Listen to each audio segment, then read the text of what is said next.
Good evening, everyone. I have no gavel tonight. I had to work up until USG. Could we please take attendance? Okay, Representative Ateshlu. Representative Bagat. In attendance and voting. Representative Crawley. President voting. Representative Haas. Here. Representative Hamilton. President voting. Representative Hammond. President voting. Representative Hollibaugh. Representative Kawashima. President voting. Representative Matthews. Representative Moser. President voting. Representative Pimdot. Representative Pujara. President voting. Representative Pulowski. President voting. Representative Basley. President voting. Representative Bell. President voting. Representative Downey. President voting. Representative Hoffman. President voting. Representative Lupton. President voting. Representative McCachran. Representative Williams. President voting. Representative Brubaker. President voting. Representative Sagawa. President voting. Representative Taylor. President voting. Representative In. President voting. Representative Fernandez. Faculty. Representative Sedina. President voting. Representative Asaf. Oh, that's personal privilege. Personal privilege. He's right there. Double thumbs up. Okay. Means he's here. Representative Gunasekar. President voting. Representative Moeller. President voting. Representative Renduncic. President voting. Representative Brown. Present. Representative Breckenfelder. Representative Ioannidis. President voting. Representative Zhang. Representative Irick. President voting. Representative Lux. President voting. Representative Tykett. President voting. Treasurer Shaw. Present. Speaker Douglas. Present. Parliamentarian Agarwal. Present. Vice President Nguyen. President voting. Vice President Thompson. President voting. Vice President Sanford. President voting. Vice President Wang. President voting. Vice President Weber. President voting. President Pinder. President voting.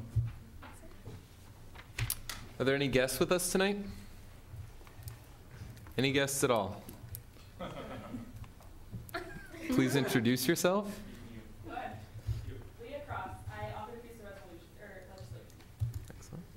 Last English. Concerned graduate student. Great. Please stand for the pledge. I pledge allegiance to the flag of the United States of America and to the republic for which it stands, one nation, under God, indivisible, with liberty and justice for all. Thank you. President Pinder, please take the podium. Good evening, everyone. I hope everybody enjoyed their weekend. Real quick, the person over there is not a real concerned graduate student. He's the former USG president, for those of you who don't know. So please stop by, say hi to him. He's a really good person to know. So going back to my weekend, I had a great Halloween. I dressed up as Kanye West. So the pictures will be on Facebook soon.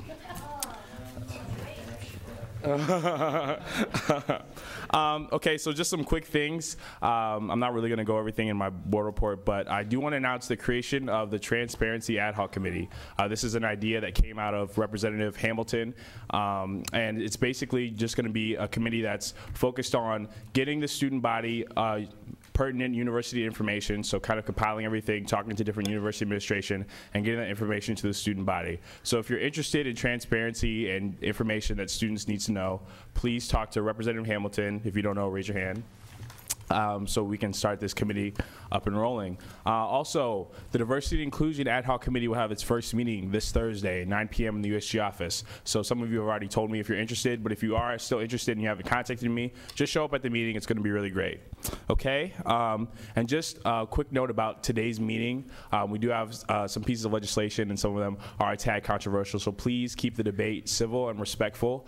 This is how we do things in USG, and it's how we make changes for the student body. Okay? I'm open to points. Thank you, President. Speaker Douglas, one quick thing. I do have to swear in Representative Zoltan today, so after caucus reports. Sure. Okay, thanks. Vice President Nguyen.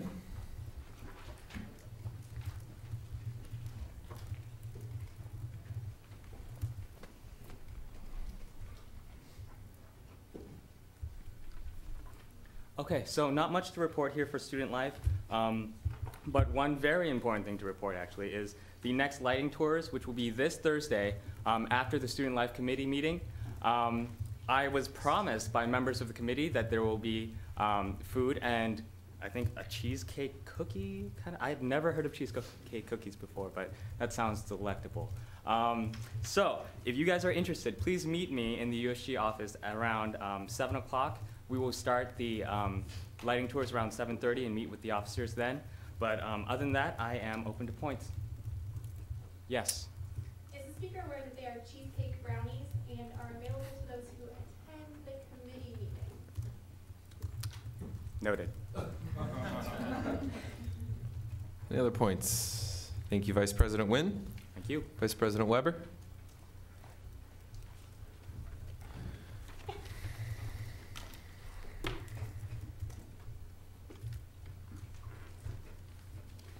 Hello, everyone. So this is a big week for mass funding.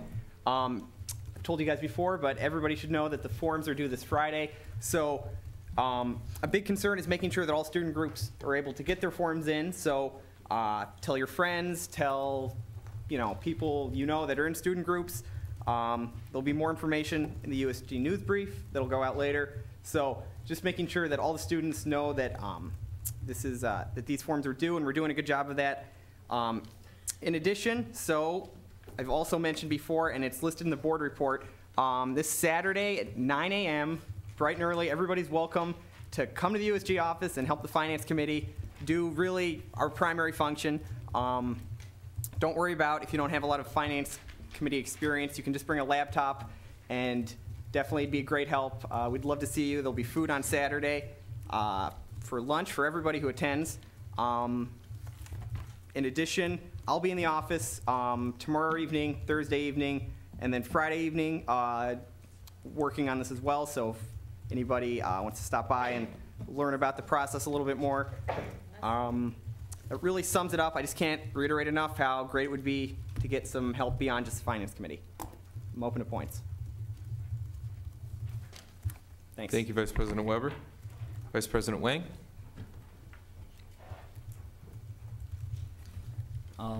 Hope everyone had a nice Halloween. I have no formal board report. However, I just want to announce Dean Wolkowitz is coming to my committee meeting tomorrow night. If you have any academic concerns or questions, or if you need anything updated, such as SAGES or whatever, feel free to come to my committee meeting tomorrow inside the USG office. And second of all, FISCU subcommittee spots are still open. So if you have any question, if you're interested, please talk to me. Thank you. I'm open to points. What time is the meeting? Meeting is 7 p.m. tomorrow night. Thank you, Vice President Wang. Bruce. Did I miss one? No, Bruce. Sorry. Point of personal privilege as well. Please. Thanks. Vice President Sanford.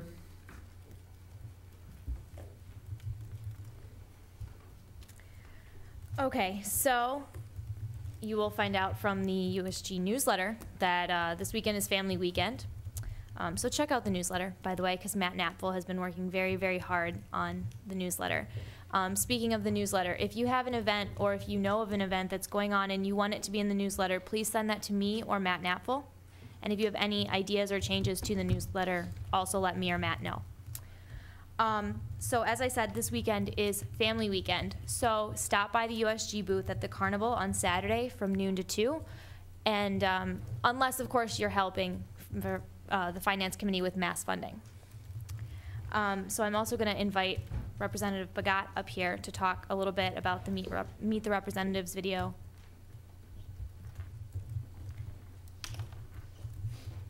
And then I will also have Representative Crawley and Representative Bell come up to give you your representative spotlights. So I'm open to points.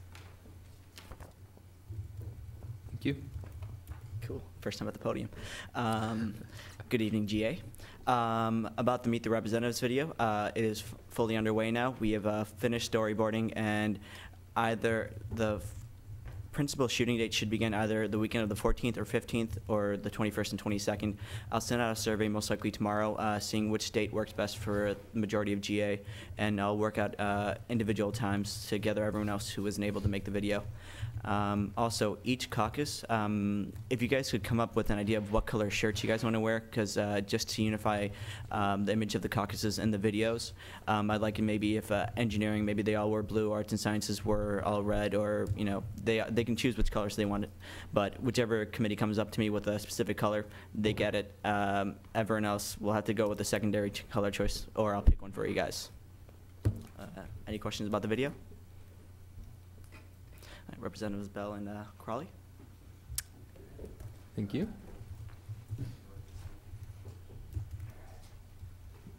Okay, so our representative of the week. Let's just go through. All right, how do I scroll down again? Okay. All right. Well, let's see here.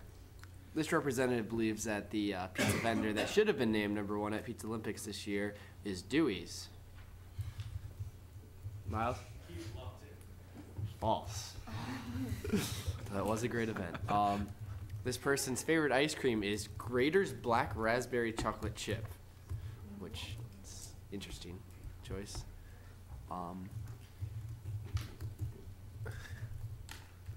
Okay, all right. This representative's. Okay.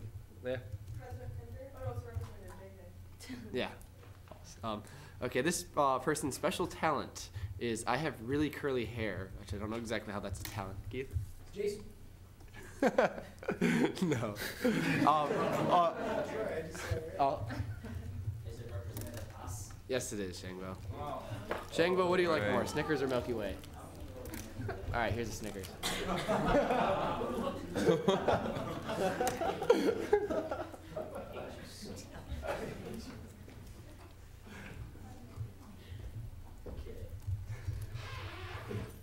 So this representative would describe their life as unpredictable. They enjoy Reese's ice cream, and their favorite crayon color is cerulean. Any guesses? Yeah. Representative Ashley? No. Representative Lupton? It's Representative Jerry. You were wrong.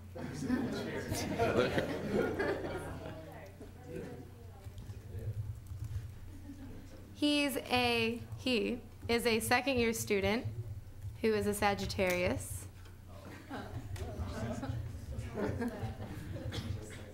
And his special talent is an ability to talk to anyone.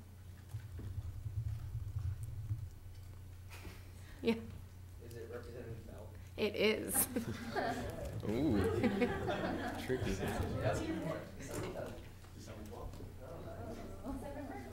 Thank you, Public Relations Committee. Vice President Thompson.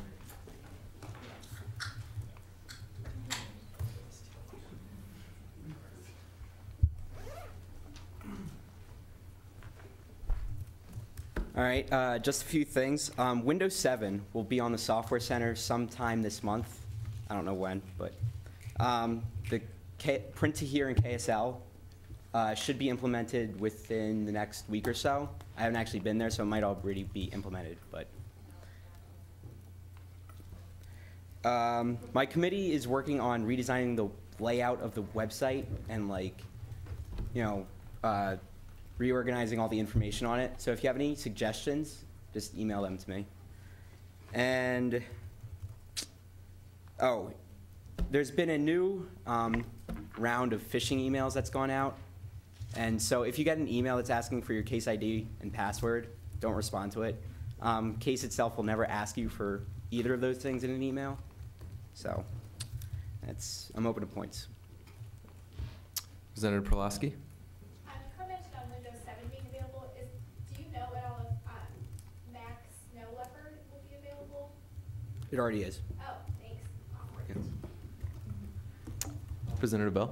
A little outdated, but way back in like September, or like me and everybody, basically all the people that I knew that were in engineering or computer science, they actually got an email from Microsoft with the domains on the server, and you could download. Like back then, we all downloaded Windows 7 for free. So I don't know if like if you declared engineering, you might want to check your email for something from like NDNS. I think that's if you're in the ESIS department, you get access to what's called MSDN, Academic Alliance, and that might have it. So yeah. I'm definitely not ESIS. I'm being Oh, you got the email? Yeah, like I knew people like mechanical engineers who got the email a while back. So I don't know if it was all engineering that had actually declared the name. Are you in an ESIS class? Are you in Engineering 131 or? I'm in circuits. Is it circuit? Was it circuits? Okay. So ESIS and circuits. So I just thought that if whatever randomly brought that up, you could get it for free. Representative Pajara. I've been hearing rumors and haven't been able to check it out, but is Windows 7, have you bring your computer there? Did it install it for you like already? Because I've been hearing rumors about people going to ESS or whoever, ITS, and they just give them a laptop and they install it. But I haven't gotten a chance to check it out myself.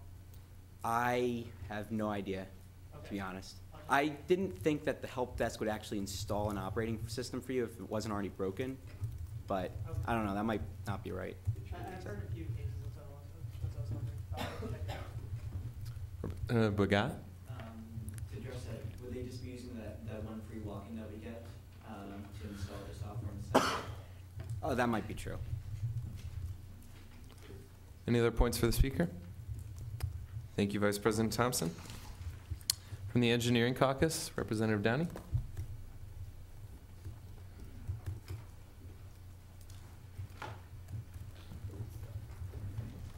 Just a really quick announcement tonight. We have our meeting tomorrow night. It's going to be a very short meeting at 5:15 to discuss our event on Friday. Just a big thank you to my committee right now. They've done a great job. We have PR in every shape, way, and form. We have a Facebook event. We have table tents, we have flyers, everything. So if you guys don't see something about the event on Friday, hot chocolate giveaway, then something's wrong. So big thank you to them. Look out for our event on Friday. It's at 12:30 on the quad. It will be handing out hot chocolate and getting feedback from the students. I'm open to points. Thank you. Thank you, Representative Downey. Is there a speaker for the Arts and Science Caucus? Oh. I didn't see you, I'm sorry. It had nothing to do with your height. I'm gonna get hit. The Arts and Sciences Caucus will be potentially having a meeting next Tuesday after GA, so please keep a look for an email. As well as we are trying to plan our office hours, so if you haven't already, please respond to, I think, who is it that's doing the office hours? There was an email sent out, so look for it in your inbox and reply to it, please. Stephanie is doing it. Thank you. Is there a representative from the Weatherhead Caucus? No? Okay.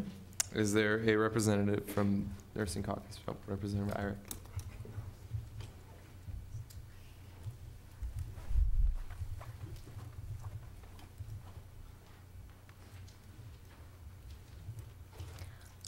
Our caucus is researching the Smoke-Free Campus Initiative, so we would appreciate any help or support with this.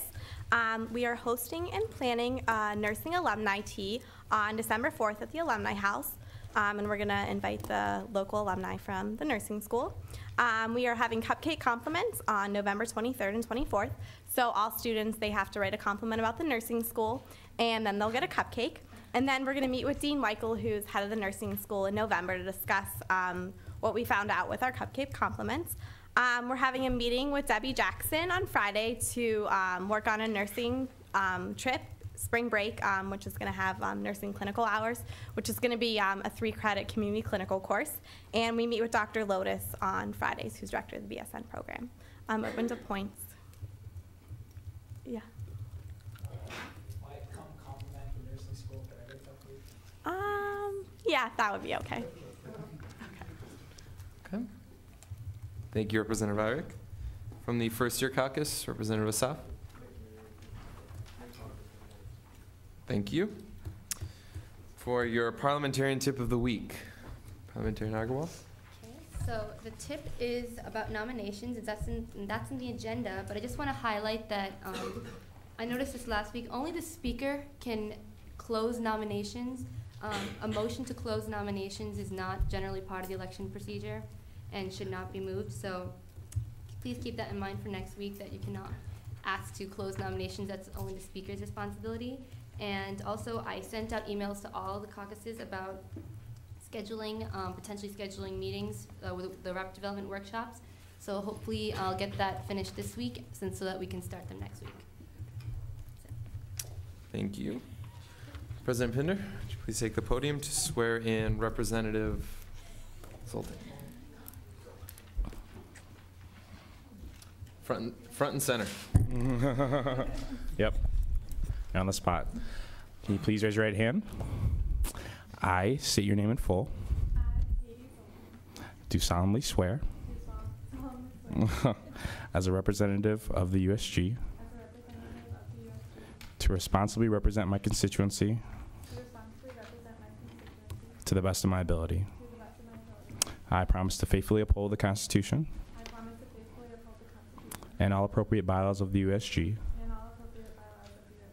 As an elected representative of the USG, I further pledge to serve the students of Case Western Reserve University with integrity and honesty. Congratulations.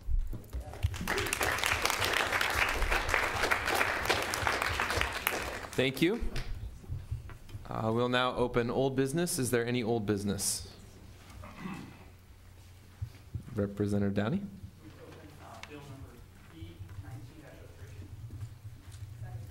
Okay. Is there a speaker on the pro? Representative Downey.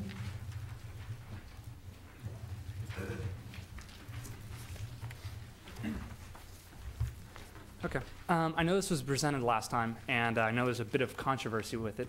So I'm going to try to clarify just a little bit why this was brought up and how it was thought. So at our caucus meeting, caucus speaker meeting with Speaker Douglas, we tried to think of ways to streamline GA, because we knew we were losing a lot of people, and one of the possible ideas that was thrown out because of that was that the GAs were becoming too long, coupled also with the fact that morale could be affected by having to elect people every single GA all the time. And now this is Representative Downey, as a point of order, I think you're talking about 1904. This is the bill to give voting rights to caucuses. Oh, I'm sorry. That's okay. I'm sorry. Okay. This also came out of that same meeting.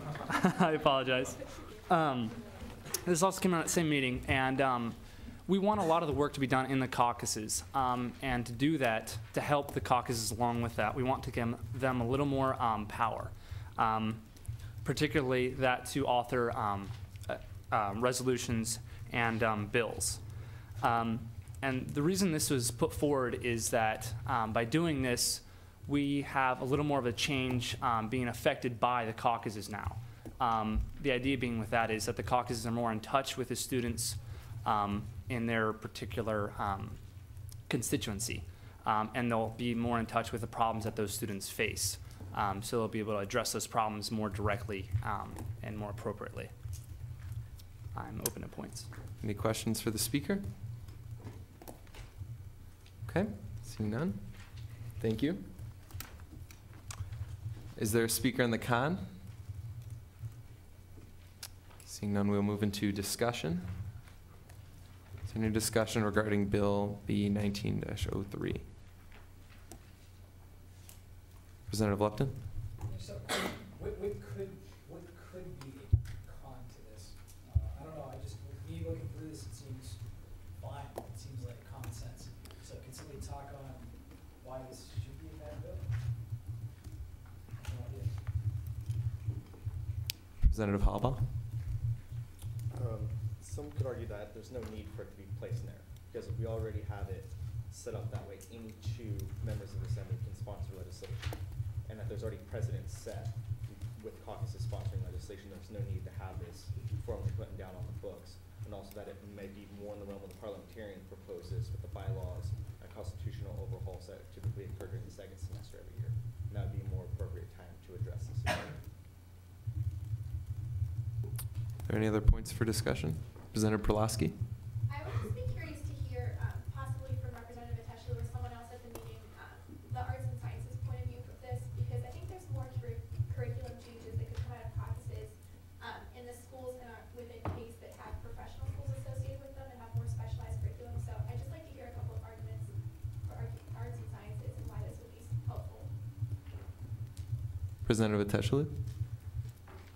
I think one of the reasons why it would be beneficial to the Arts and Sciences College is because we cover such a wide range of majors that we could, as a group, try to either bring our majors together or assist each other in making changes that would be beneficial for our specific majors, just because we do have the number of people that we have. Are there any other points for discussion? Representative Lupton? Just real quick, Representative Holloway said something about this isn't the opportune time.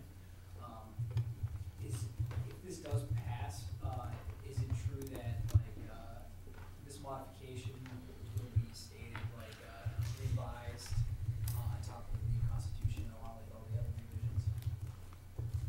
Parliamentarian Agarwal?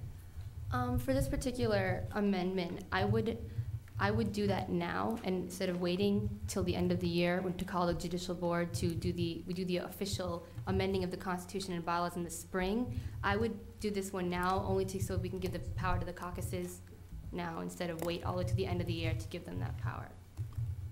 Are there any other points for discussion?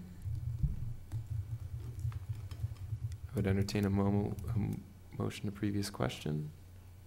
Representative Downey? Okay. We will now vote on Bill B 19-03 as stated. All in favor, please signify by raising your hand.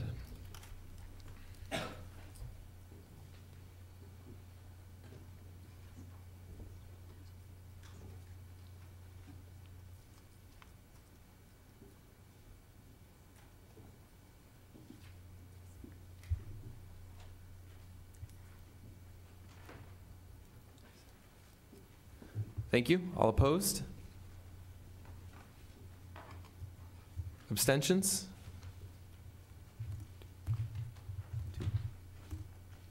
Okay. Bill B 19-03 passes. Nominations are open for the College of Engineering representative. We currently have 2 vacancies. Are there any nominations at this time for the College of Engineering representative? Representative Lupton? Steve, Earnhardt. Okay. I don't know how well you know you. Thank you. Okay. Are there any other nominations? Representative Bell? I nominate Kevin Lee. Any other nominations?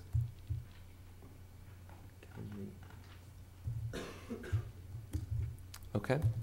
We will leave nominations open until next week so these people can be contacted and vote on the engineering positions next week.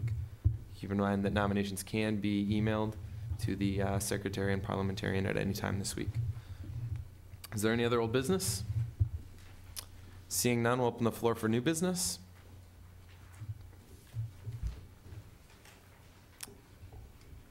Vice President Nguyen? I move to introduce resolution R1905. Second. Is there a speaker in the pro? Ms. Cross?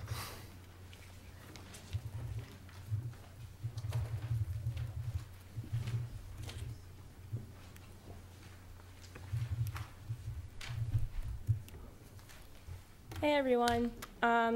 This resolution is to recommend changes to the administration about how they award merit scholarships.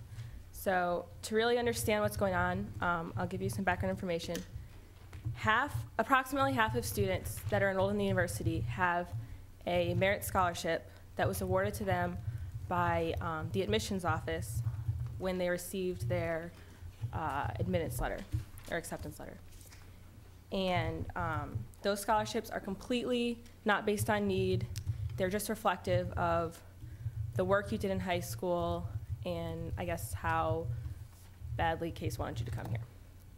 So with that in mind, there are also half of the students here that don't have scholarships, merit scholarships. They might have other financial-based scholarships. So at the end of the year, the Office of Undergraduate Studies, and specifically the Academic Standing Committee, makes 7 merit scholarships available to students who don't already have a merit scholarship from the university. They're the same types of scholarships. And they're of the provost level, presidents, and trustees.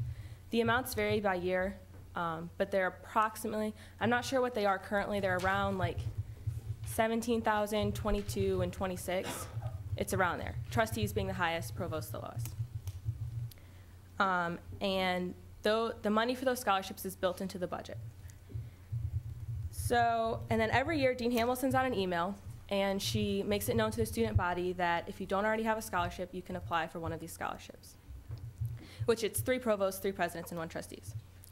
And every year, she gets a number of emails from students who already have either a provost or president, and they're asking if they can apply and get a scholarship upgrade, which is currently not allowed. The scholarships are only available to students who don't already have them. So I wrote this resolution to make it so that all students could apply for all of the scholarships. And the point of that being a lot of students who did pretty well in high school or for whatever reason got a provost or president are really interested in applying for a greater level, but they're not allowed. Whereas students who are performing on the same level at Case are eligible for a scholarship. So like you could be doing the same as someone else, but they can get a better scholarship and you can't. So that's the idea behind the resolution. It wouldn't take any scholarships away. The total number of scholarships among undergraduate students would remain the same. I can go through exactly how that works if you want, but it tends to confuse people, so, only if that's really an issue of critical importance. Well, hold on. It says 4 and then 2, and you said 3 and 3. I just wanted to know. You said, here it says 4 provosts, 2 presidents, and you said there's 3 provosts. I think someone added that not to my knowledge, so maybe that's the correct number. Okay. So whoever added that would be good to know. So basically that's the main point. But and then there's actually an alternative idea suggested. The reason for that is because the Office of Undergraduate Studies is aware that students are concerned about this issue, and one of the solutions they proposed is to make all of the scholarships available only provost level, which would remove the issue of students wanting to apply for a greater scholarship because provost is the lower. And we talked about this, and the decision that I reached and with Katie or Representative Haas and Vice President Wang was that making the scholarships available only a lesser amount, it only diminishes the scholarships available to students who don't already have them and does nothing for students who do already have them.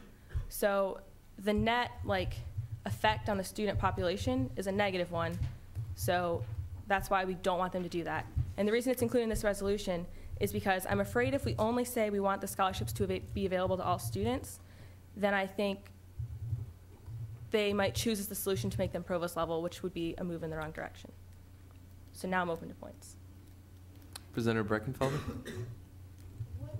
If they had all those scholarships level as provost, would they offer more scholarship to compensate for the amount of the difference between the president's and the trustee's scholarship?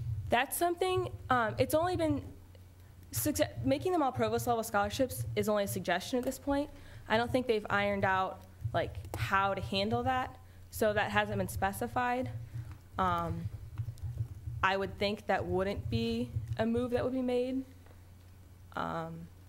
If it was, that's one possible solution, but I think the overall best solution is to make them available to all students, and by leaving the scholarships at all levels available, it keeps this issue present, and students will keep asking for it until the Office of Undergraduate Studies changes it. Representative Bell? So when you said say somebody has their provost is available for someone else. That's what you said, Bill. That's the idea. That's what makes the same number available to everyone. I just want to make sure. Yeah. Representative Bagat? I mean, I understand the concept where you're saying that if I came here and I got a president's scholarship and I want to apply for a trustee scholarship, if let's say I've received a trustee scholarship, that means now my old president's scholarship is now available to someone else, right? But I don't feel like the language in here reflects that. It says you can apply for a greater merit scholarship, but doesn't address the issue of what happened to the previous one. It almost, to me, somebody could read it as saying that you had the president, now you have the president and the trustees scholarship. The language doesn't say anything about the previous one. Okay, that's a good point, and I thought about writing it that way, and if we all agree that's how it should be written, we can amend it.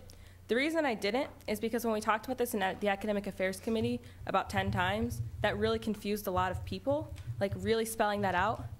And this is something that I think the administration does understand, and I don't think that they would make these changes without talking to students about it. So I'm definitely open to specifying that, but I ran into problems with that confusing more people. So. Any other questions for the speaker? Representative Irick? Does this apply to nursing students? I don't think so, because you're under the Bolton scholarships, which are different. That's what, and when you talk to the Office of Undergraduate Studies, it says for everyone except nursing students. I'm sorry, That's okay, because we were talking to the dean about it, and this was something we talked about earlier in September, is that she didn't know that nursing students weren't allowed to apply for it because, like, 10 years ago in the 90s, the hospitals paid for the nurses to go to case nursing school for free, so there was no tuition for the nurses. Right. So I don't.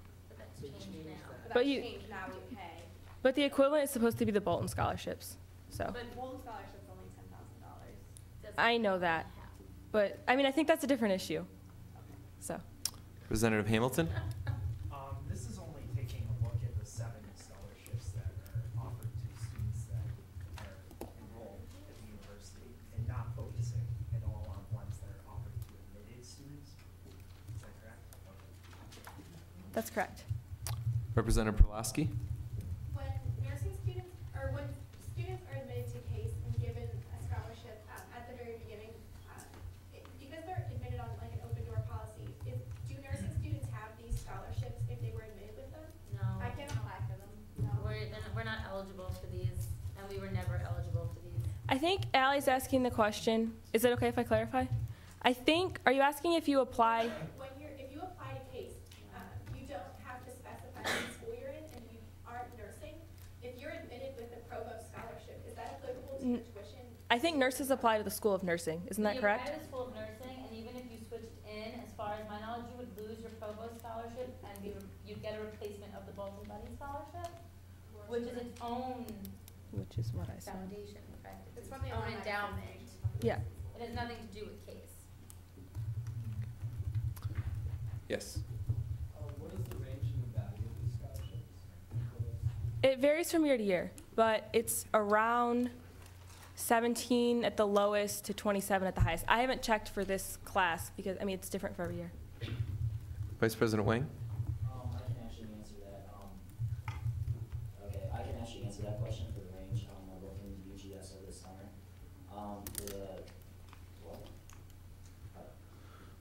For the provost scholarship, that was awarded at the end of last year. That was $16,800. For the president's scholarship, that was $22,000. Trustee was still $26,000. Yes, Representative Badat? So just to get it straight, like the lower level scholarships, no students with those will be able to apply for the higher level ones. But wouldn't that make it even more competitive for like the students who don't have scholarships at all to get the higher level scholarships? It will make it more competitive for students who don't have scholarships at all to get the trustees level scholarship, but it won't change the competitiveness for like the provost level. Representative So- Perlowski? I'm sorry. No, that's fine. Representative Perlowski?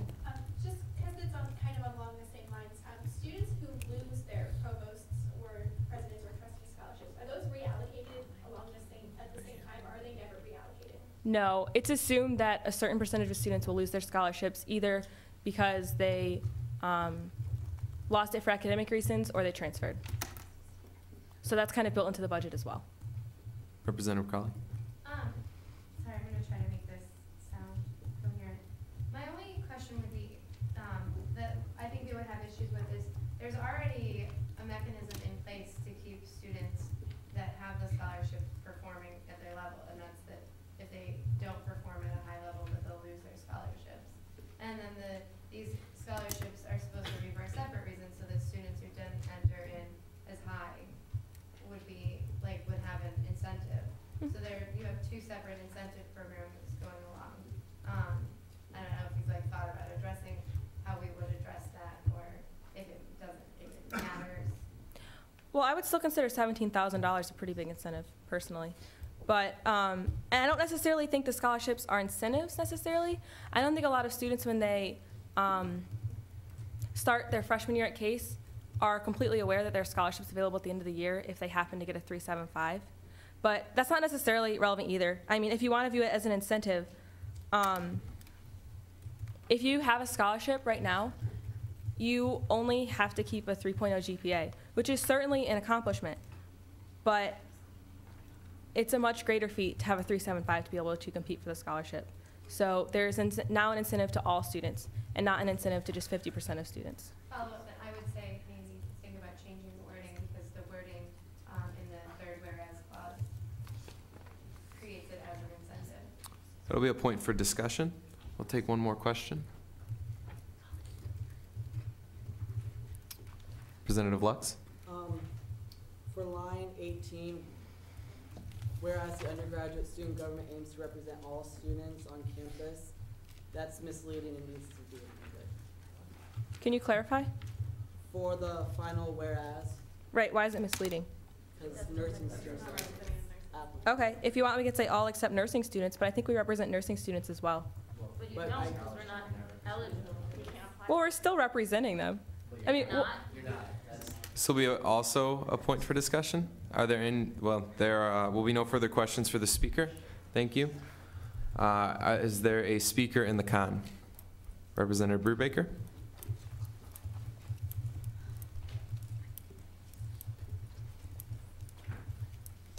Good evening. After reading this resolution, I did some research of my own to figure out what the current policy is and kind of how this will affect things. When students apply to Case, we're all considered for merit-based scholarships, but according to the Assistant Director of Undergraduate Admissions, only 40% were awarded this, and then less than 40% matriculated.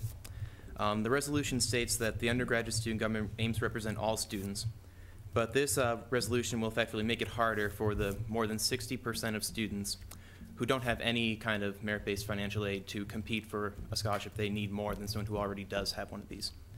The resolution only affects the three largest scholarships, the lowest one of the provost being $16,400 when I looked it up. The current policy just keeps you from getting a higher scholarship if you already have one of these major ones. Now, should we let students who already have this increase their scholarship when there are students who have none? I have a merit-based scholarship myself, and I could not see myself applying for this when there are other sources available through alumni scholarships. People can talk to financial aid, and there are outside sources of money that students with these scholarships can also apply for. These aren't the only source for them to do this. Also, Director Dunnigan says the purpose of the 7 scholarships reserved for students without merit aid is to give the students who were not as competitive in high school another chance. Perhaps a student went to a high school that did not offer as many AP classes, or they, like was the case in my district, the levies didn't pass and the school lost funding for extracurricular programs. These factors that made students competitive for those merit-based scholarships weren't there for everyone. And so the purpose of these is that now that a student is at Case and on equal footing with everyone else, if they excel, then they should be reconsidered. This is not to give people who already have them another leg up. This is for the people who need them the most. I come from a residence hall with only 2 floors of students, and in the smallest hall on campus, I found 2 students who do not have merit scholarships, and I know of others in my hall in the same situation. Now, some of these students may have to leave Case because of family financial situations, if they do not apply for more merit-based aid, because they can't get any more need-based aid. I think it's wrong that students should have to leave campus once they're here for financial reasons. And the purpose of these scholarships is really, it's here for them. It's here for the students in your residence halls, in your caucuses, in this university who are in the same situation as the students in mine. We represent the whole student body, and most of them do not have aid, and this would make it harder for them to get that merit-based aid. So I urge you all to vote no on this resolution so that we can protect the interests of the students who need this the most. I am open to points. Keep in mind that questioning of the speaker is limited to questions for the speaker. Please save items for discussion for that period. If you have any questions directly for the speaker in the con, please indicate so. Representative Downey? Just a point of clarification. How would it make it harder for students who don't already have a scholarship to have that? It's going to be the same amount of scholarships as people that do have them now. If they move up to one, those other scholarships will be freed up. So theoretically, they still would have the same chance. Well, what you're doing is you're adding more applicants to the pool, and you make the higher valued scholarships, which these students might benefit from more, harder for them to get by just making it more competitive for the top tier ones. I don't think we should make them all provost scholarships either, because then what that does is take students who are getting really good grades or doing really well at this university, and it says, you're doing great, but we're not going to give you a chance for the highest level scholarship. So, Let's say though that, like, say someone has like a provost and they're in the same financial straits as someone who didn't have anything at all, and they might have to drop out. But if they are allowed to apply for presidents or provosts and say they got 4.0 off from college, and they have a very real chance of getting a higher one, but they can't, so then they have to drop out. So what about that? That's what I was kind of. well, and that's why I mentioned, I did speak to Director Dunning about this, or Dunnigan, I'm sorry, and you can go to financial aid. You can apply for scholarships outside of the university. I know a girl, for instance, who got a half ride to Ohio University because of an asparagus scholarship. I mean, there is money out there. Students just have to look harder. Did I answer your question, or please, clear? Okay. Thank you. Representative Cross? If you have two students who have a 3.9 GPA and are equally involved in activities, do you feel that one student should receive more money than the other? If one student already has a scholarship, I don't think they should be eligible for these. I'm trying to figure out the relevance of your question to this, because we're talking about the current scholarship policy and opening it up. Now, can you please clarify your question? Sure. You have two students. They have the exact same resume. Okay. At the end of the day, who should have more money from the university? It's a simple question. But which one has more financial aid to begin with in the form of merit-based scholarships? The one who has less.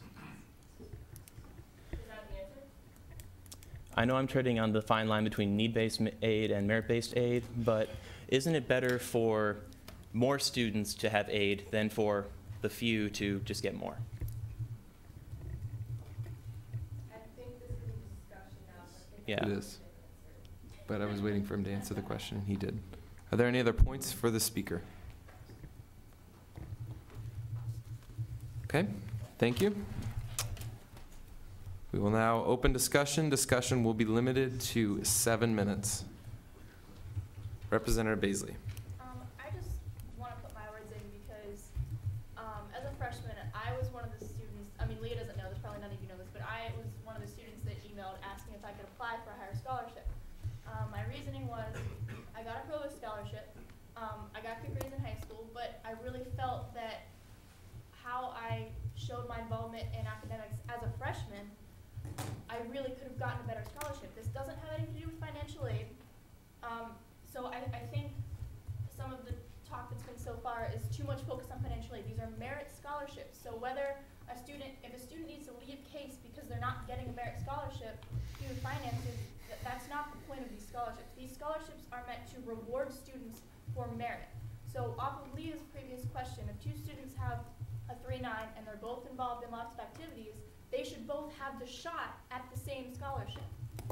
I mean, this isn't about if one person needs more money, because that's, financial aid is a different issue. Getting loans, looking for other scholarships, those are different issues. This is for these scholarships, and they should be open to all students for merit, for what these students do while in college.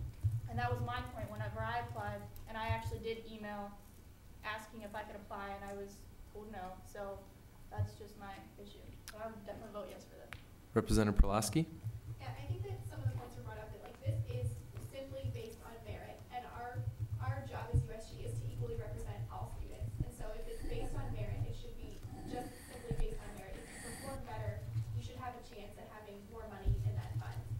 Coming from one of the 60% who does not have a merit-based scholarship, I absolutely think that it should be based completely on merit. It has no bearing on anything else.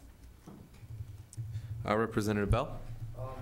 Just with that, the fact that we're supposedly aiming merit equality, I think it's, I'm trying to say this more professionally, I feel that saying that we're aiming for merit and equality for all students, but we just say no to the nursing is one of the dumbest mistakes Case Western Reserve University could ever make.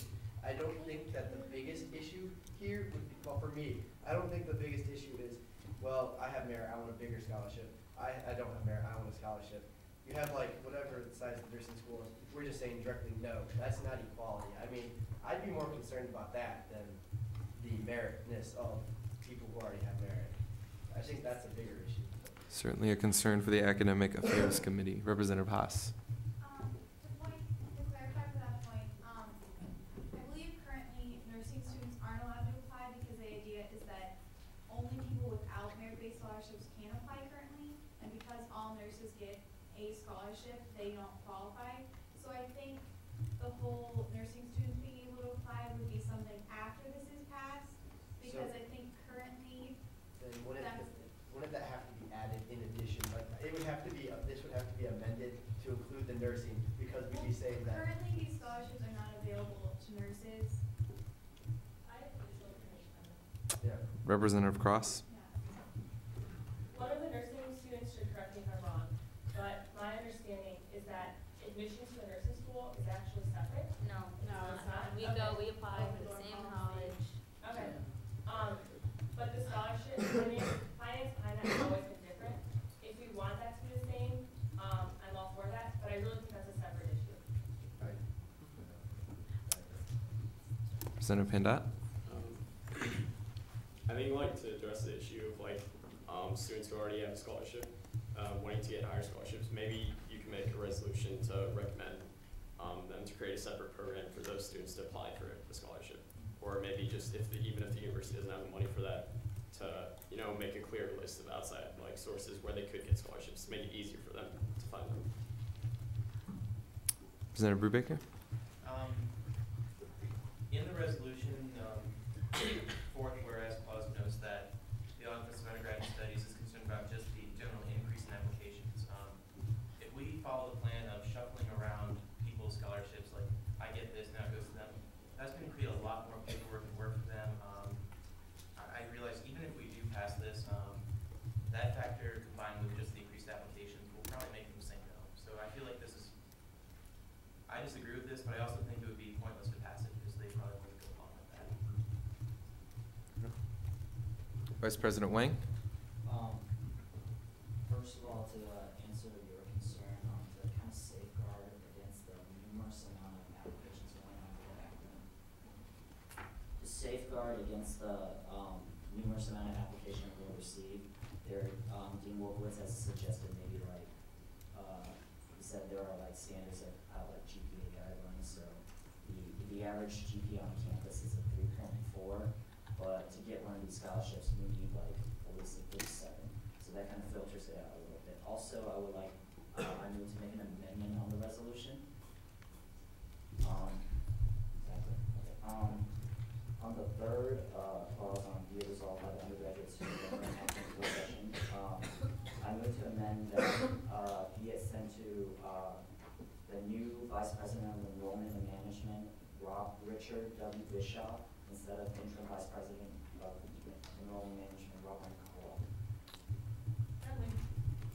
Thank you. Representative Crawley? Just want to make a point to Representative Makers. But we should never not pass a resolution just because the office that we send it in might say no or will say no. It's resolutions are meant to set up, like to say something that we believe in. So. Representative Asaf? I agree with the previous representative as far as we should never neglect a piece of legislation just because we're afraid of the amount of, I guess, files that will be launched upon the organization and administration. Secondly, I think the biggest thing to take out of this resolution or bill is the fact, or this resolution, is the fact that it's a new playing field. Everyone's on the same ground. I know I came from a high school that had an average grade of 72 in the senior class if you average all the grades together, and that's just because like they made it to be extremely difficult. New playing ground. Everyone should have the same opportunities, and I look forward to a future resolution concerning the members of Congress. That has been 7 minutes. Motion to extend discussion. By how long? 3 minutes. Discussion is extended by 3 minutes. Representative Pulaski. I agree with Representative Stoff and that we do need to look into further legislation to represent the nursing caucus, but I think as the time, as the policy stands, it's important to vote in the best interests of your caucus and considering the students and their needs and desires for merit-based aid. Representative Breckenfelder. These scholarships were set aside for a specific point, and I feel like we mess with the point of the scholarships. We're messing with what the scholarships were set out to do.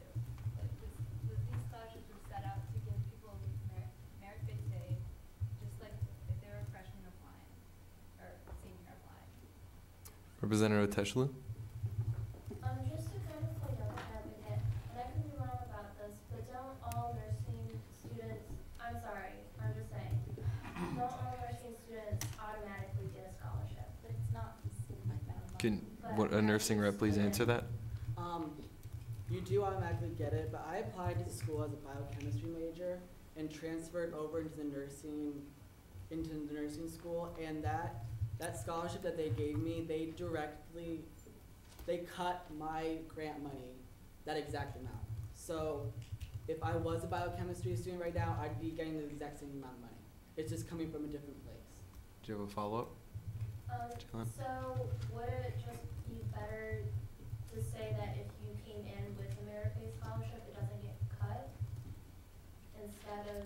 I think that's a separate issue from this resolution, but something that the Academic Affairs Committee should consider. Sir, I don't know your name. Okay, Mr. Hewitt? If someone who already has a merit-based scholarship gets upgraded, what would happen to their older scholarship? Would it be lost since it's not academic-based and it becomes available? It's been stated it drops down and will now be available. Representative Bell? I feel that this bill or resolution needs to be sent back to either amend it and let nursing students be able to apply for a larger scholarship or remove that the undergraduate student government aims to represent all student campus. Because you can't have both be true at the same time, because that's just a blatant lie. Because you're just, I just feel that either you should allow the nursing school to apply for these scholarships, or you should change it to something different, because you're cutting out a group of students. President Pinder?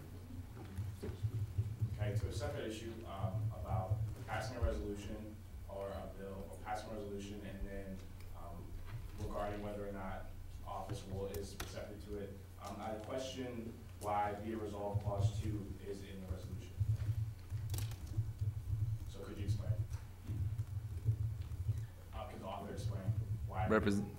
Cross. The reason is because the Office of Undergraduate Studies has already expressed that they don't think it's feasible, that they can't or won't do it. And it's to prevent them from making the switch to only provost level, which would only have negative impact. If, all of GA thinks that should be removed, that's a friendly option, but I just want you to understand that it's there to have a greater impact on all students. that is time. Discussion is now ended. We will move to a vote on the bill as stated unless there's dissent. Okay. As a point of clarification for all of you, if this is to be tabled, you would need to do that before we vote. Representative Bell. I move to table the resolution. Okay. We need a majority vote for that to pass. Colleen? Since he brought up bringing it back to committee, should that also be part of his motion? Yes, that's what I, that's Yes. what I. And that's two different things. Yeah, Yes. I move to send it back. To refer. To refer back to Yes. committee. This needs a majority vote. All in favor of referring the Resolution 19-05 to the Academic Affairs Committee for further revision, please state by raising your hand.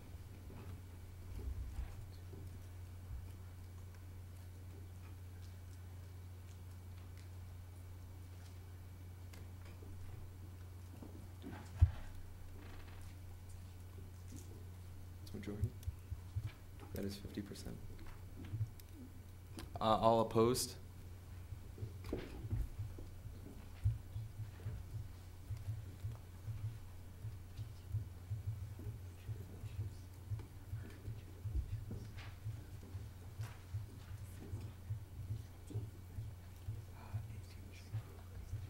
Okay, the bill is referred back to the Academic Affairs Committee for further revision. Is there any new business? If it's a point of information, you just say it and raise your hand. As a member of the committee, what does GA want us to do? Because if they're saying that they don't want this bill, no one said they want to make any amendments to change the wording, so what do they expect the committee to do? And it seems like we agree that nursing is a separate issue, so I think we need some direction. Yeah, so unless somebody has a suggestion as to why we tabled it, as opposed, are we just mulling it over for another week? Because if this is brought back the same way next week, I don't, as a committee member, or a co-author, I don't believe we're going to change it. I'll open the floor for 3 minutes for discussion for the Academic Affairs Committee. Representative Bagat? I know you addressed this, you said that the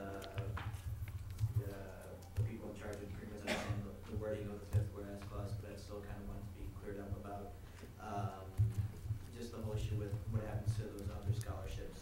If I apply for a greater value merit scholarship, that I don't keep the lower value. I just want that wording clarified. Representative Crawley? Perhaps students that feel passionate can attend the committee meetings, or if you can open it up to like an online survey system, or just accept comments so that people can be a bigger part of that process. Vice President Weber? Yeah, going off of that, earlier someone mentioned they should examine this based on how it would affect our caucus. So I think, if anything, we can take this week and go talk to the people we represent and see what their feelings are. I know I won't. Representative Perlowski? I'd also like to suggest that if the nursing caucus feels especially passionate about this, that now that they as caucus can write legislation, they should consider doing that. Are there any other suggestions for the Academic Affairs? Ms. Cross? My personal privilege. Please. Representative Haas? I believe that we send, I know in the past, the parliamentarian has sometimes written a letter of access background information, just like some common wording of things. So I believe that, in a letter that's given with this bill, it could be explained in better words so that we can still keep the wording here so as not to confuse people. So just, again, for clarification as a co-author, everyone understands that essentially this bill will probably not change this week and that you all just get to decide how to vote next week. Does everyone understand that's what we decided to do? Representative Sagawa? I personally don't think there's anything wrong with this bill. I mean, but I'm talking specifically about the wording. I don't think the wording is wrong. Point of so, order. Representative Hollabaugh? We have no motion on the floor, so it's improper to have any debate when there's no business on the floor. If people want to continue discussing the motion as this resolution, then we should have kept that on the floor. And and that's improper to have this debate when there is no business before the assembly. Okay. Is there any other new business? Point of order.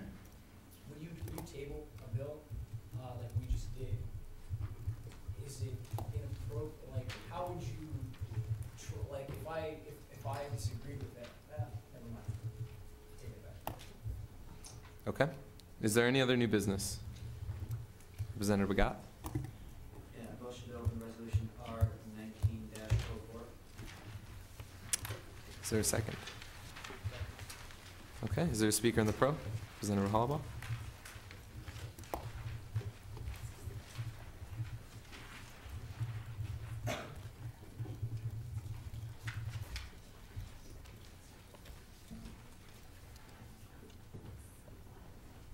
Okay. So this resolution has been a long time coming. This is something that we've been working on for over 2 years now in expanding international experiences for undergraduates at Case. Throughout this process, we've had numerous conversations with undergraduate students that have intended to and not gone abroad, and those that have gone abroad, learning about their situations, as well as had extensive meetings with administrators and faculty throughout the university, including over the last few weeks. Vice President Wang and myself have met with the deans of the College of Arts and Science, Engineering, and representatives from Weatherhead. And unfortunately, we had no response from the School of Nursing about meeting with their administration. But essentially what we've learned, as well as meeting with Associate Provost Fleshler. And the university has been very frank with us, admit that we're about 20 years behind our peer institutions when it comes to study abroad or international learning experiences for undergraduates. And that there's really starting to be some direction and getting the ball rolling in pursuing these issues. And what this resolution does, as Dean Tien would phrase it, it removes the common sense barriers that are preventing students from pursuing these experiences throughout their undergraduate careers in the current study abroad international experiences system. And that there's an ongoing debate currently going on with Associate Provost Fleshler and where international experiences are going in the long term for the university, but this is particularly focused on saying, what are easy ways that we can change the policy on the ground right now to expand opportunities for the undergraduates? I'm open for points. Mr. Ho? Yeah, I said, is this, in terms of, you can't study abroad beyond junior year, does that include like the summer semester, or is it like in general? I'm just curious. Currently, the policy is being moved to change from a junior year abroad. We formally switched from a junior year abroad program to a study abroad program, but oftentimes the curriculum requirements and degree requirements are situated such that it's extremely difficult for many students to pursue a abroad experience for a semester or a year-long experience outside of the third year of their traditional Case career. Representative Crawley? A follow-up to that would be that the 30 hours of senior residency requirement is if you take classes, like if you've already reached senior requirements, then your credit hours are in danger of not counting if you take them in the summer after your junior year, if you've already started on those 30 hours after you reach senior residency requirement. So you can take the classes, but they won't guarantee that they'll count towards your degree. Vice President Thompson? So are you essentially recommending that the 30-hour credit requirement is removed? No, that's not where we're going on this one. This one, we're looking at having a specific exemption for that requirement for students that are pursuing approved study abroad experiences or international experiences. And we feel it's a different issue to tackle the 30 hours requirement for the university, and there are underlying reasons why that's put in place that we could address at a later date. But this specifically addresses an exemption for students that are going to pursue these opportunities in their potential fourth years at the university. Representative Begat? Just a point of clarification. So let's say before senior year, I've already finished senior residency and I've finished 30 credit hours beyond this, so I'm like at 120 credit hours. And then I spend first semester senior year abroad. Would I still need to do 30 extra credit hours on top of that? If you've already accomplished your 30 hours in residency as a senior, oftentimes students are being forcibly graduated at that point in time and not permitted to have an additional time abroad with the current system. Any remaining questions for the speaker? Okay, seeing none. Thank you. Is there a speaker in the con? Representative Perlowski.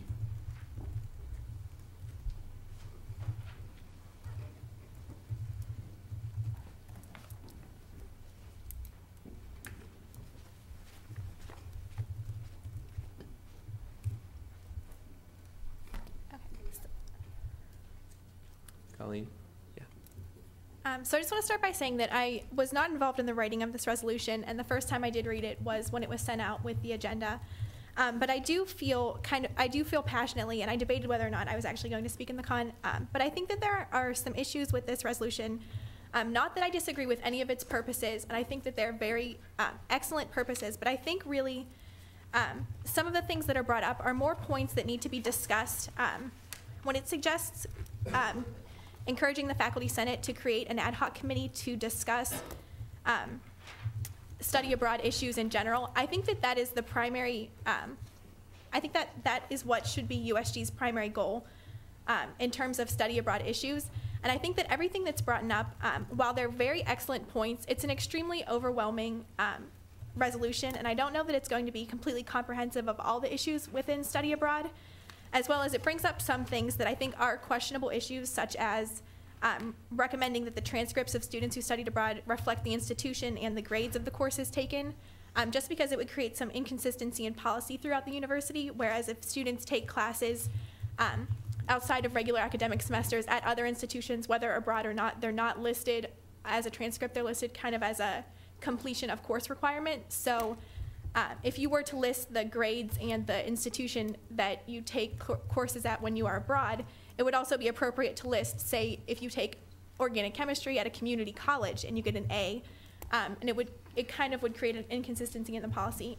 So I would recommend that student government refers this back to committee to look at a resolution and kind of just generally recommending that a committee is created to discuss the study abroad issues and not listing or limiting the extensive issues, but kind of suggesting members to be placed on that committee to discuss them in full at that time. Some good points. Representative Hamilton? Representative Perlowski, where does it explicitly state the GPA requirement for transcripts with studying abroad in the bill? I said that, okay, it's be it resolved point 11 that says recommend that the transcripts of students who studied show the institution where they studied and the course titles of. I think that's 12. It's 12, sorry. Just that it would like show those things as well, and if the courses and things were listed, it would be appropriate to list other transfer credit, just kind of as a whole university consistency policy. Representative Halbach? Point of clarification on the issue. When you are formally studying abroad, you are a case student and you pay case tuition, and currently all your transcript shows is junior year abroad is what's listed. Okay. Are there any additional questions for the speaker?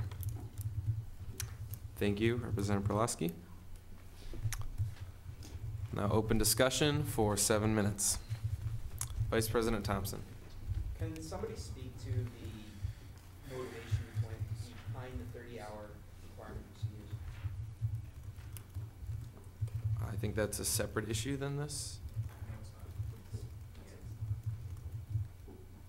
I think that would need to be, I mean, as to why that would need to be addressed would be, I know it's addressed in here, but that's something the USG is looking into already, I believe. Feel free to tell me that I'm wrong, but. No, why it exists. I mean, it's relevant to this resolution.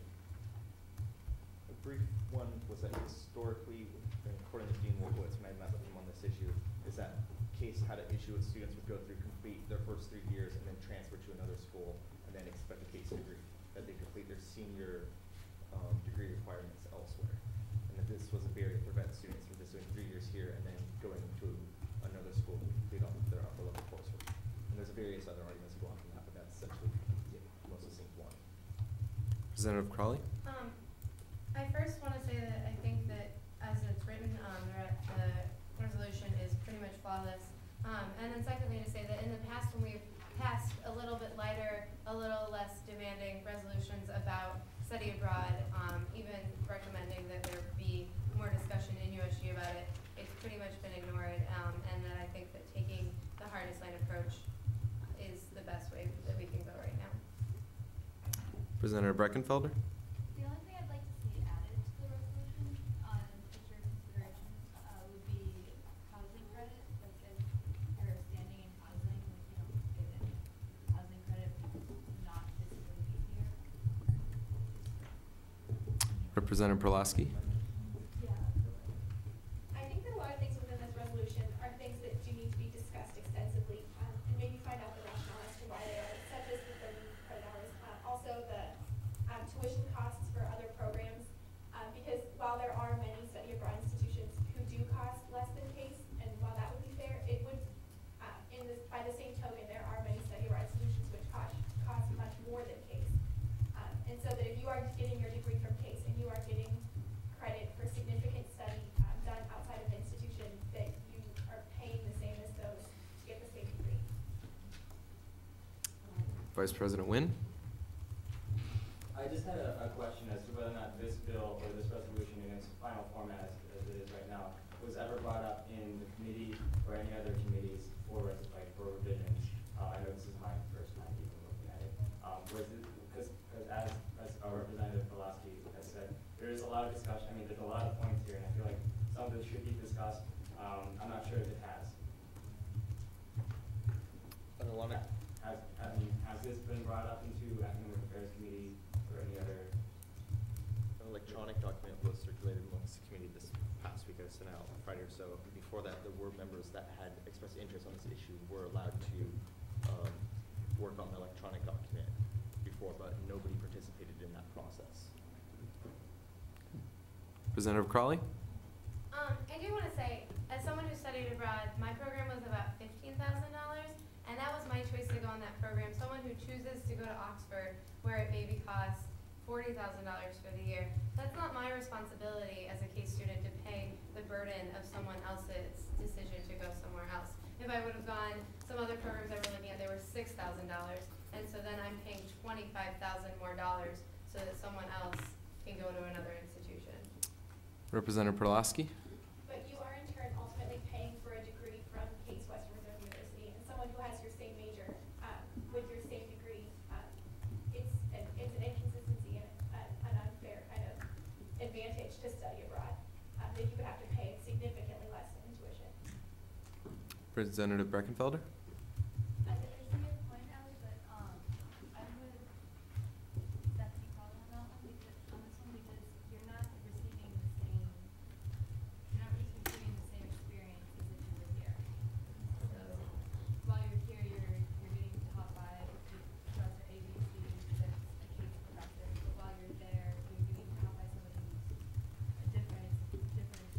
It's not the same as if you're here. Representative Perlowski? But just as a counter to that, obviously Case deems the experience equivalent, else they would not let it go towards your degree requirements. Any other points for discussion?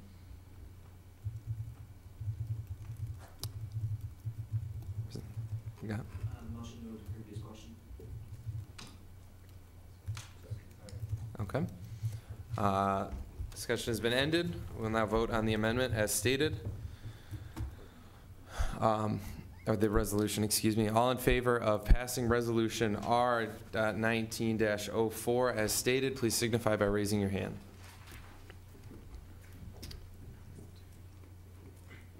Aye, please.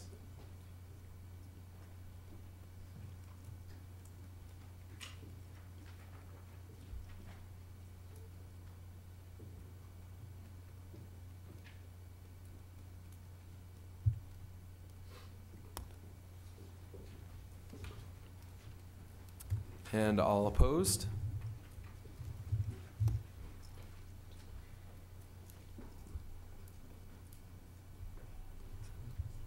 Abstentions? Okay. Resolution R-19-04 passes as stated. Is there any additional new business? Okay. We do have an election tonight. Are there any remaining nominations for the College of Arts and Science? Seeing none, nominations are now closed. Currently running is Yue Ho and Youngwang Shim, if I pronounced that correctly. What is it? Wan Young. Thank you. Both of you are present, I assume? Okay. You will both have 1 minute to speak and 30 seconds to field questions. Yue will go first. So, Youngwon, if you will please step outside. And Representative Hoffman, would you get the doors behind him? Oh, Colleen's got it.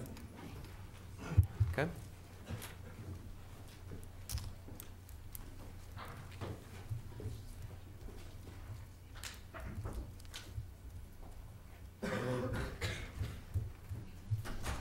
Should I start? Please. All right. Is this on? Okay.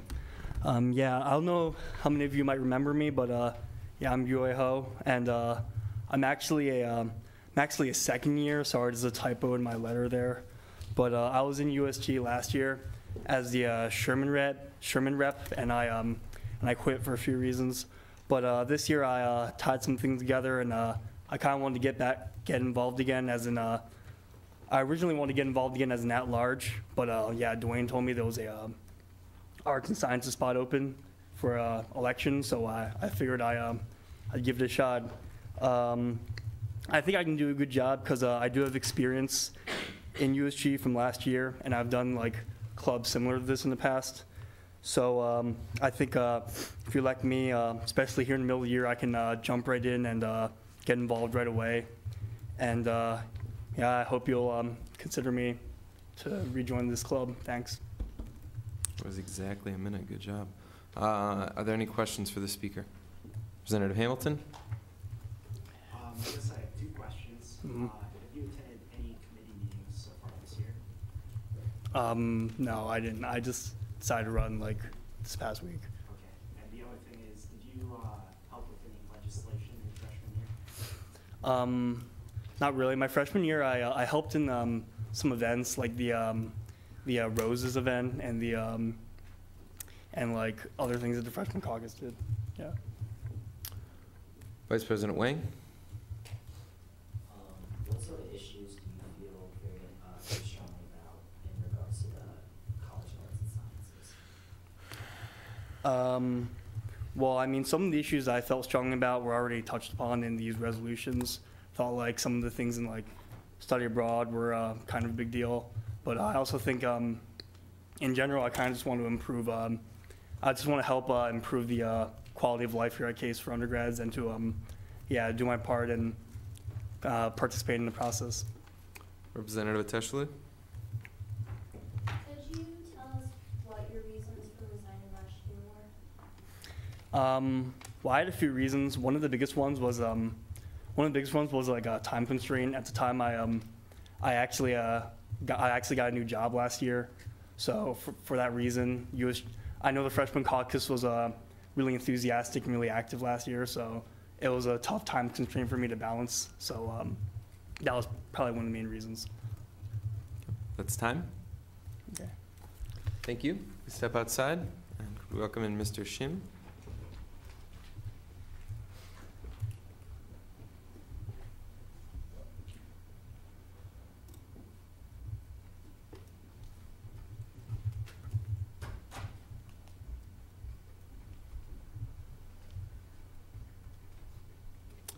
Begin whenever you're ready.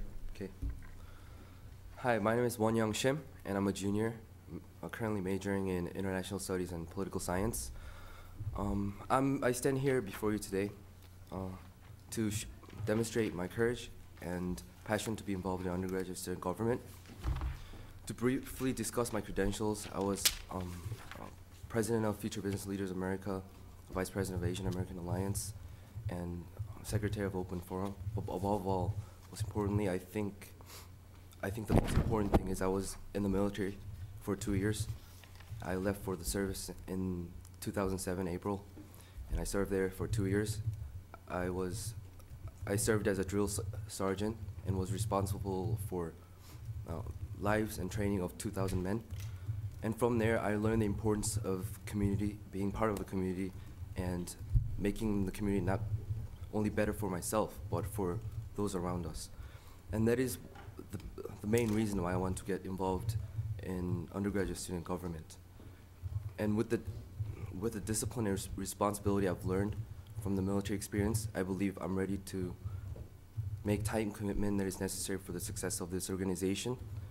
And I believe I have the leadership and many experiences to be an important asset for this organization as well. Thank you. Are there any questions for the speaker? Representative In? How would you go about reaching out to the students who are shy and not easily approachable? Well, I have developed a lot of interpersonal skills because I've met people from all over the world, all through the United States. And I believe I have the skill to slowly reach out to people and make them feel comfortable around me. Treasurer Shah? What are your other time commitments? I'm sorry. What are your other time commitments? Well, I'm serving case serves. Currently, I'm involved in case serves and doing volunteer work in a university hospital, as well as Korean Student Association. Representative Ragat? Have you looked to the other committees available, such as finance, PR, or student life? I would love to be involved in PR.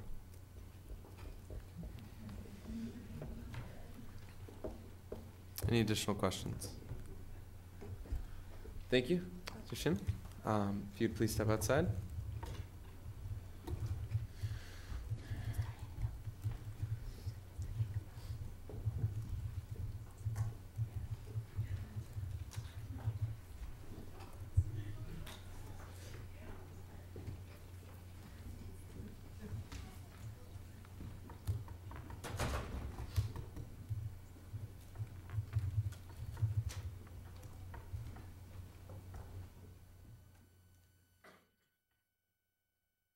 Move into discussion for 5 minutes on these candidates. Representative Haas? Response to that?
All right. We will now move into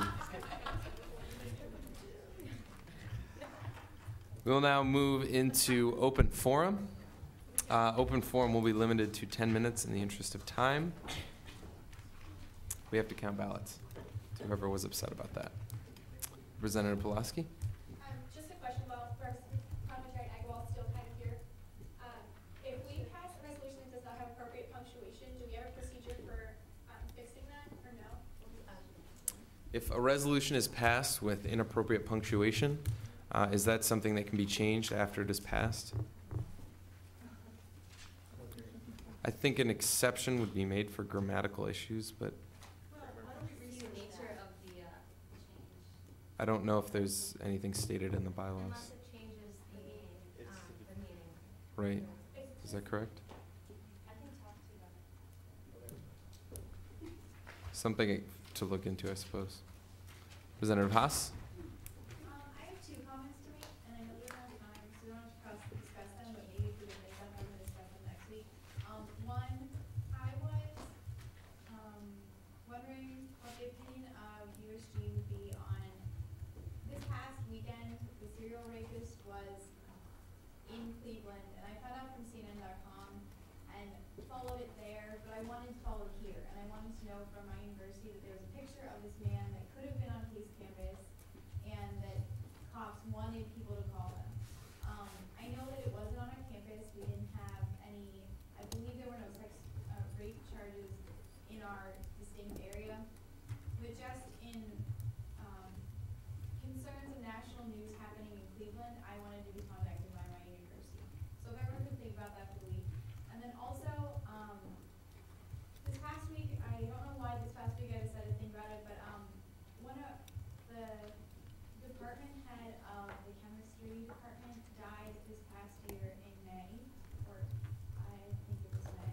And we were, in the Case Daily, about 2 weeks ago, there was one little clip that said a memorial service was being held for him, but that he had passed away the past year.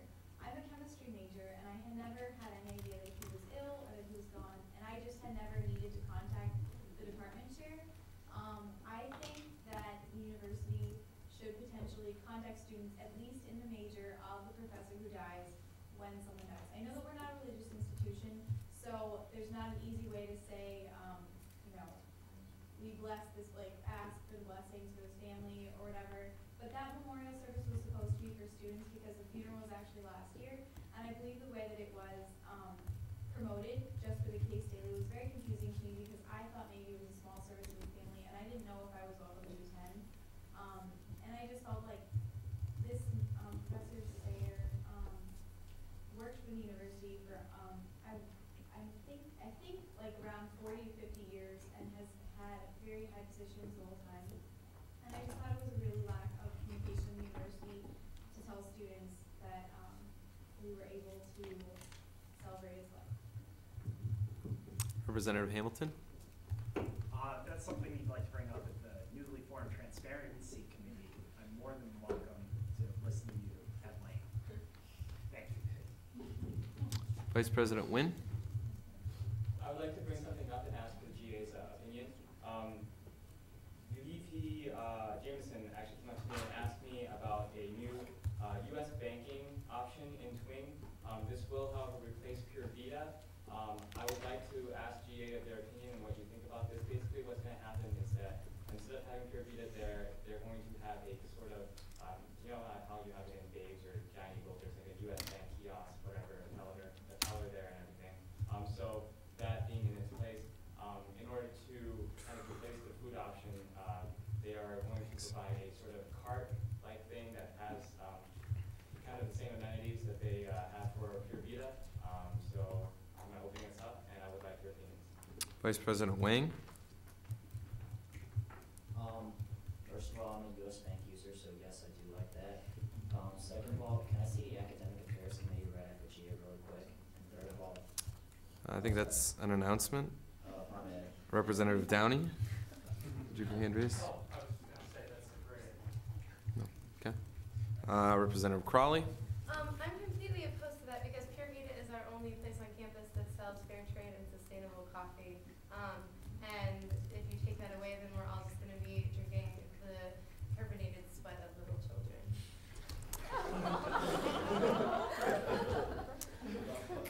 Representative Pujara? Isn't there a US Bank in Starbucks, right on Euclid Avenue? No, that's a charter. There is a US Bank ATM in. Yeah, there's an ATM on there. Closest US Bank to the Cleveland Plaza. Representative Hamilton?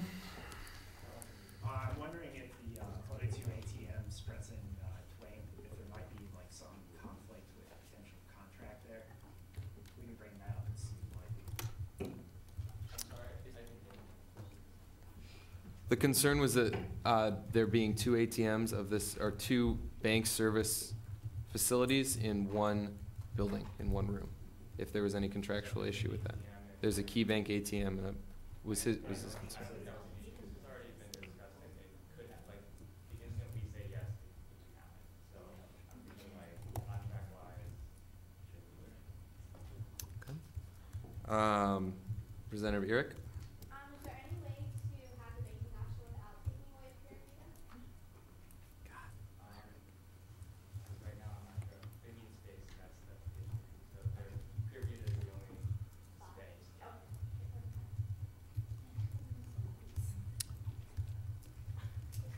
Representative Bell? Just a question. Does this have like anything to do with like the financial success or anything of Pure Vita, or is it just that's a convenient location? Well, Pure Vita actually isn't, is run by Tony McKee. Okay. There's some sort of contract deal. It's actually not very profiting to them as well, so they've kind of, we've kind of approached them with this idea, and they said, you know, whatever you can do with it if you want, if this is what students want, they're really into, you know, whatever will benefit students. So when Aptina said, you know, if this is what students want, if they want to use Pure Vita with the US Bank, that's fine, as long as students want it. So this is why I'm asking you. Representative Hoffman? I feel like delicious food and coffee is more important than another banking app. Representative Pulaski? I just want to encourage people to think about the atmosphere of Twing as well in your comments. Representative Lupton? Is there any way we can do a campus-wide survey so we can get, so we don't have like the USG said it was okay and we were the ones responsible? If half the students don't like it, half the students do. Is there any options of maybe doing that? Yeah, maybe once we have a survey. Vice President Sanford? As a frequent coffee buyer, I feel like there's plenty of room right where that table is, where they put all the cream and sugar out to like move things around a little bit, and that maybe we could have both the new bank and Pure Vita stuff. Representative Downey? As a US Bank actually user, the closest one is like a 10-15 minute drive away. So it'd be really nice to have actually teller there, the actual extra data here on that. But also, we talked to Jolly Scholar about maybe selling the free trade coffee there, or setting up something else. Because I've been there a lot and it's down quite a bit. The service isn't that great. So at the very least, I would like to see some change. Representative Crawley? I have a couple other issues. I feel like banks always have security issues, and so that's one thing is when you have lots of money coming in and out, then there's security issues. As well as, would this like bank station be open to the public? Because then do we really want like lines of people that live in the area coming up and hanging out in Twing so that they can like put money in and take money out? Vice President Nguyen? To kind of answer to some of the points brought up, it was discussed that other food options could be available through working with Jolly Scholar to have them provide, say, Pure Vita coffee or whatnot. The idea of bringing a cart in was also provided. So they said if we were to go with this U.S. banking option, they would work out a way to provide the same similar food options that Pure Vita would, but it just wouldn't be in the same space or the same format. Vice President Weber? I just agree with Representative Pulaski. I feel like it would, well, I don't know exactly what you're saying, but I feel like it would really change the dynamic environment of the atrium area there, adding, I don't know, almost like a corporate feel, which I don't think is what they're going for. So I mean, I like the way it is now. Representative Taylor? I agree with Vice President Weber, but also, if they're gonna give an option for US banking, I think it should be for all banks, not just US Bank. I'm sorry? Oh, okay. Okay. Okay, well, but also like, there's ATMs for, other banks, but there's like none for Fifth Third Bank, there's no Fifth Third Bank either, so. Okay. It has been 10 minutes, so open forum is now ended. Can I move to one comment? Can I move to extend open forum by one comment? By whatever, yeah, go. Go ahead. Oh, 2 minutes, by 2 minutes, can I get something? Okay. Sorry, can I just, I don't know the reason why, I don't know who's taking responsibility of this, but, can we keep putting pressure on the village parking lots north elevator? Because it keeps going in and out of maintenance. Is it down again? It goes down and it goes up and it goes down. It's just this year that it needs. Yep. President ex officio Nikolic. I just want to congratulate you all on being in USG and having the opportunity here. USG for me was an amazing opportunity and really shaped my life a lot, much more than you ever realize until you actually leave USG and you come back to one of these nights and you realize that, wow, like this is an amazing atmosphere. So I just wanted to congratulate you guys on that. I also wanted to point out that I didn't really hear the word "I" used very much tonight. I heard a lot of caring about other people, which is awesome. So, like, that's the main purpose of USG, and it's awesome to hear that you guys are doing that. So, congratulations. You know, you might not always get everything fixed. You might have some resolutions along the way. The north elevator might not work every day. It happens. But, you know, make sure that you're true to yourself and that you're true to your values and that you're true to the people that you represent. So, thanks for holding on to tradition.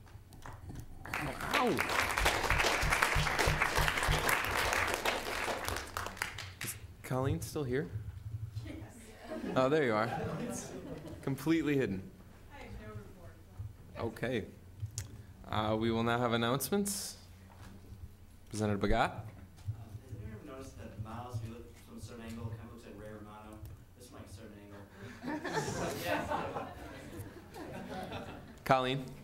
I have some flyers here in case anyone is interested or your student organization might be. This is a registration form or how to access a registration form to do a program during Martin Luther King Week. And I do one, and I can tell you that the funding is very lovely and it's such a spectacular week. So if you'd like one of these for your student organization, just stop by and I'll give you one. Thanks. Representative Bell. This Saturday from noon until noon on Sunday, DBT is hosting a Halo for Hope. And we'll have people in Nord, like, I believe it's like noon to 3 every day, like 10:30 to 3. If you want to register up, teams of 4, I believe it's $25 per team. And 20 for, if you have a group member, it's $20 per team, so it's like, Also match funding.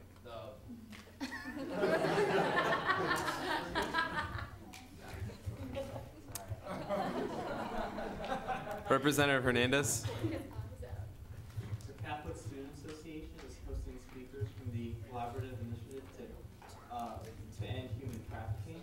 Our event will be this Friday at 12:30 in Strosacker, and we'll have members of the initiative speaking on the role of human trafficking both in the world and in Northeast Ohio, and what students can do to raise awareness. And afterwards, we will have dinner with the speakers at 7 o'clock this Friday in Church of the Covenant. Representative Lupton. Yeah, just to remind everybody, like B.B. Weber said, this Saturday's mass funding. If anybody at any point during the day, you don't have to come all day, but at any point during the day, if you're sitting in your room and you're like, well, I have nothing to do for an hour, come to the USG office and come talk to us and help us. Really appreciate it. Representative Bagat. Do we want to nominate anyone for Mr. Crew? Yes. The PR committee is interested in sponsoring USG members for more on-campus events such as Mr. Crew. So if a Mr. of the USG would like to nominate themselves for Mr. Crew, we're interested in sponsoring you. think Mintree has his hand up. I would like to nominate Dwayne Hitter. Second.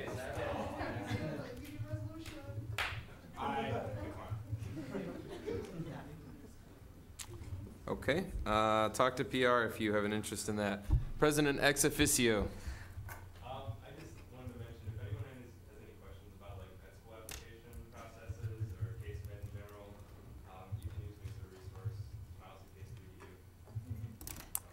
And also, mass funding is the best thing in your life. So seriously. Vice President Nguyen. Okay, one last comment from me. There is an event called Diversity in the Workplace and Career. It's run on by the Diversity 360. But basically, it's all about diversity in the career, place, and work, and how that is affected by certain panelists who will be there to talk about. I am one of the panelists, along with other administrators and faculty and staff. It is November 16th at 6 p.m. I sent out a flyer, and you guys should all go because it's all about diversity, and USG highly, highly encourages diversity on campus. That's all. President Pinder. Okay, two things. One-on-ones, I'm almost done, but I can see 2 or 3 people who I haven't done one-on-ones with. You know who you are. So please, please, please meet with me. It's really fun. I want to get to know you. Second thing is, at the beginning of GA, I mentioned having a respectful debate. I think you guys did an amazing job. I was really, really pleased with the type of debate we had. I think it was really productive, and it's going to lead to greater improvements for the student body. So congrats to you guys. Thanks. Representative Assaf.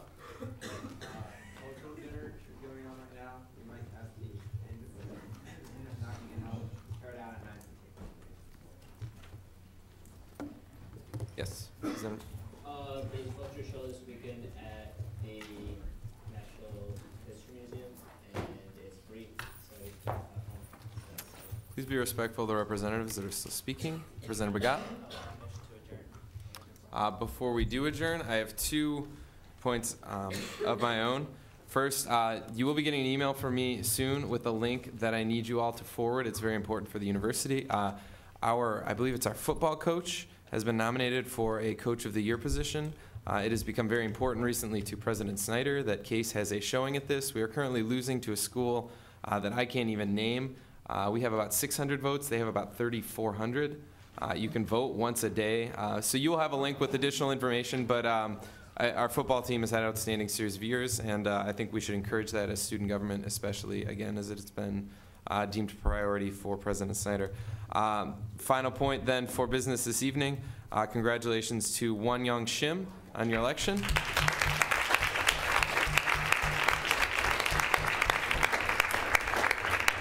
And with that, we are adjourned.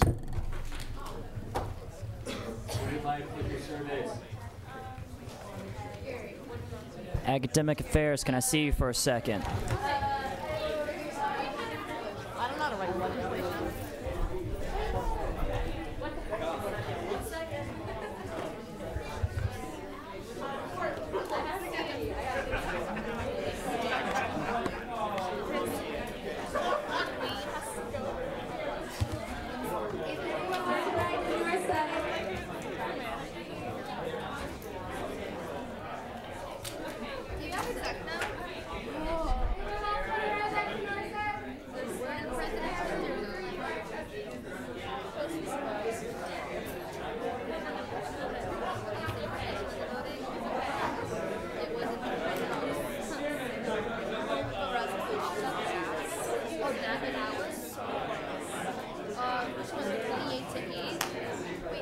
Two-thirds of people that are here or two-thirds of the GA? Of the people that are here. The quorum needs to be quorum. Right. Quorum not like so it's two-thirds of whoever. Like if there isn't like meaning like two-thirds of GA. Okay, and we need two-thirds of GA to vote. Okay, majority vote on the resolution. But then you need two-thirds needs to be here. Okay. I was confused right now because two-thirds. Okay, sure. I'll tell you when it's about.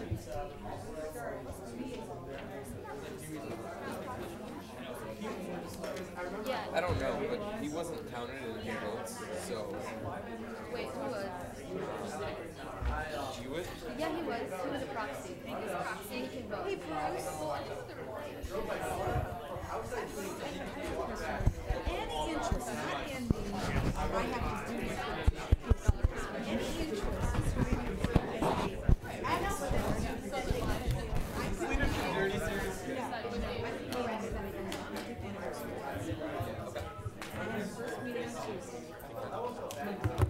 Dude, Amy, I already have my I can already have my parliamentarian degree. Yeah, it came from this GA. Hey, GA just keeps giving me reasons to give out tips. You know, connection to you in that respect. Like I said, I don't want to hear that Springfield. I don't want to. All I want is she's very excited. And this is where she thinks you can just fit in this year. Because we're talking about having a tent over the bar and having the breakfast there with the tents and blah, blah, blah. 2 hours. I was looking for you.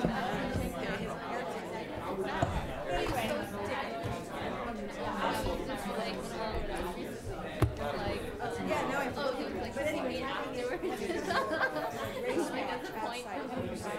Hi, Miles. making this tent place where we're having a change the logo just for this year. We're gonna have a signature t-shirt that is. Things change very fast.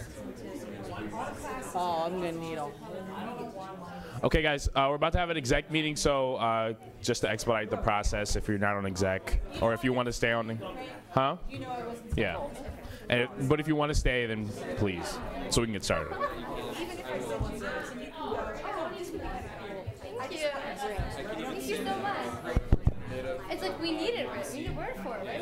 All these beautiful words. We need to describe it.